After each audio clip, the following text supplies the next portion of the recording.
அழிஞ்சிட்டு வர தொழில் கலை இதில் பார்த்திங்கன்னா நிறைய விஷயங்கள் இன்றைக்கி காணாமல் போயிடுச்சு. அப்படி காணாமல் போனது இந்த கீற்று முடையிறது ஒன்று. அதை பற்றி தான் இன்றைக்கி பார்க்க போகிறோம். கிட்டத்தட்ட இவங்களை பார்த்திங்கன்னா ஒரு நாளைக்கு 100 கீற்று கிட்ட அவங்க வந்து முடையிறாங்க. இந்த ஒரு கீத்தோட விலைன்னு பார்த்திங்கன்னா 15 ரூபாலேருந்து 20 ரூபா போடுறாங்க. இது வந்து ரொம்ப கம்மி தான். ஏன்னா இன்றைக்கி கீற்று கூரை கொட்டை அப்படிங்கிறது ரொம்ப அழிஞ்சிட்டு வருது. இருந்தாலும் இவங்கள மாதிரி ஆளுக்கு நம்மளும் சப்போர்ட் பண்ணணும்.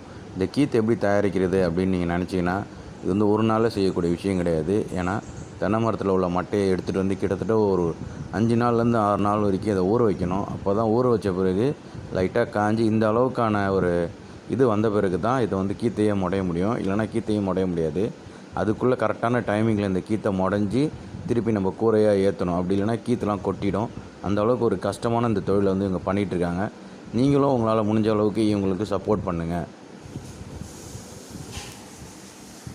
தொடர்ந்து என்னுடைய வீடியோ பாருங்கள். பிடிச்சிருந்துச்சுன்னா லைக் பண்ணுங்கள், ஷேர் பண்ணுங்கள், சப்ஸ்கிரைப் பண்ணுங்கள்.